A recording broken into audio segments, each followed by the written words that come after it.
welcome to the Canadian Women in Ocean Industries Leadership Conference 2023. My name is Kelly, and this is the Diversity in the Blue Economy podcast with Gale Force Wins. And today we have an excellent guest, the Deputy Mayor of St. John's, Sheilagh O'Leary. I'm so sorry. No, that's all right. She's funnier. I'm not editing that. Why, thank you so much. I've been saying there's a lot of names going on here today. I believe it, so no worries at all. Yes, so introduce yourself, tell us what you're all about. Well, my name is Sheilagh O'Leary, and as you've mentioned, I'm the Deputy Mayor for the City of St. John's. This is my second term in that role, and I've been involved in municipal politics for a dozen years now. Wow, I can't believe how it takes off over time. Yeah. I'm very passionate about the empowerment of women, gender equity, diversity in our community. It is a thread that goes through everything in my life.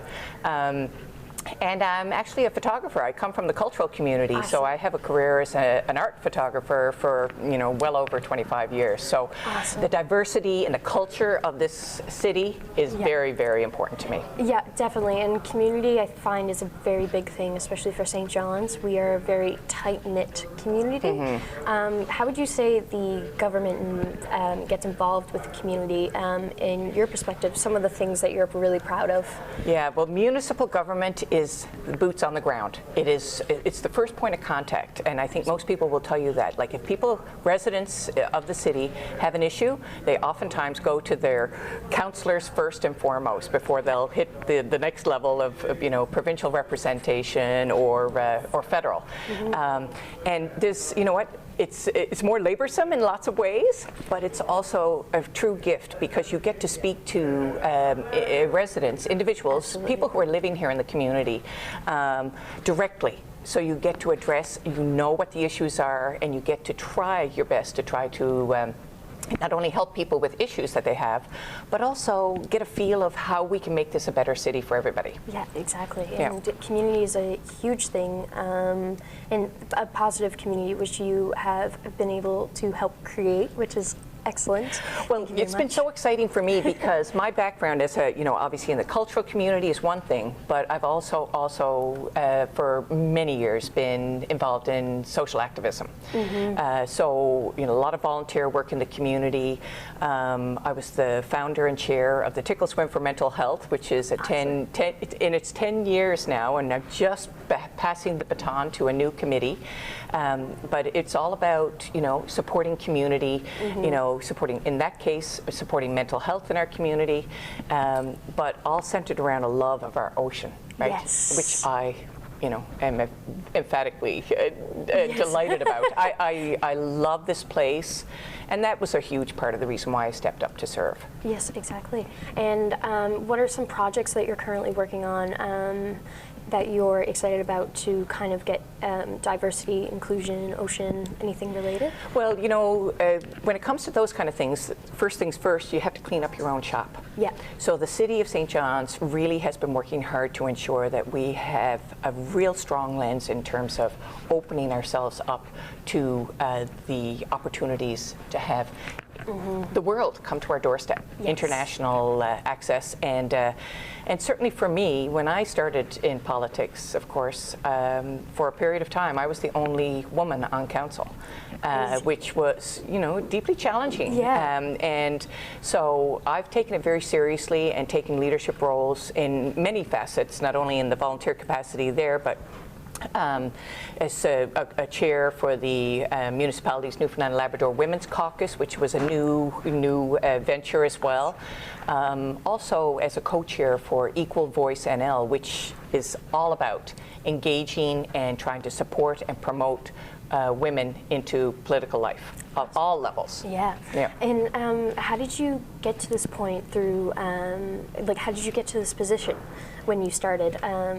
Did you kind of know that you wanted to get into politics? Did you kind of... No. Yeah, because you started with the arts. No, it was not my big dream to get in politics. As I mentioned before, the cultural community is really where I have, set seed, and my career has been in photography. But you know what? When you have a strong voice and you know that you can make change happen, that's the impetus. That's Exactly. it. And I feel very strongly about teaching and mentorship as well. I am a teacher, and I take the mentorship component very seriously. And as I've mentioned, with the Tickle Swim for Mental Health, this year we're turning it over. I've retired, and we're passing the baton to a new committee.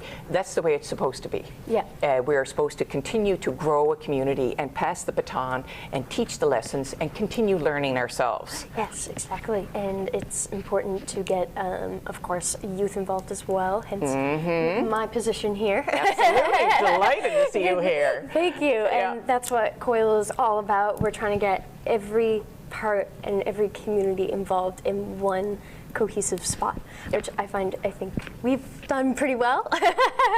Well, I'll tell you, when I first heard about the conference, it was quite some time ago, and of course our staff have been working really hard, Heather Millsnow and Wendy Mugford and our team, Elizabeth Lawrence, our team with Advantage St. John's have been very supportive, certainly, of this initiative. Definitely. So, excited to know that. But when I saw it, the conference, I just saw it on a whim, I immediately reached out to Kathy and I said, whatever I can do to support this effort, I am there, because gender equity in our community, it's not a done deal. We really need to work hard to ensure that women and diverse individuals are able to access the power of the oceans industry. Yes, right? and we have so many amazing facilities here, which we are all incredibly grateful for, and we have had the opportunity to see here the launch, which I'm sure you're very much excited about, as well as everyone else.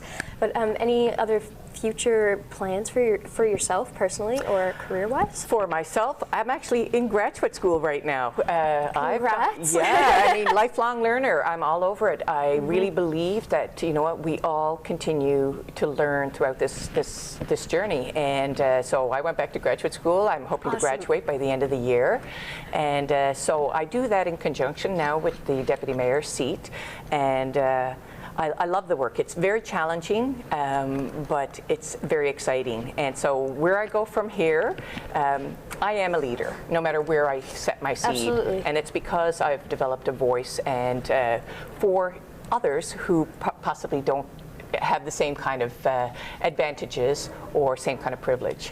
I've worked very hard to get into a position where I can speak on behalf of people who don't necessarily have a voice. Yeah. And that's exciting. It's really exciting, and it's humbling. I'm very honored to be in this position. I truly, as a leader, the thing that follows right behind it is that really you're there to serve. So I take that very seriously, and so I know that there's going to be much more to come in the years coming, but I'm very pleased to do events like this and to support COIL and its initiative in this inaugural event. It's phenomenal. Yes. We want to make a space for women and diversity in this sector. Could have not said it better. Thank you so much for sitting down and having a conversation with us today, and for your work, being so involved in the community, not even government, the fact that you're doing academia work and you're a student, you've come back to being a student. It's awesome, and thank you very much. Oh, it's a pleasure to be here. Thank you so much. Thank you.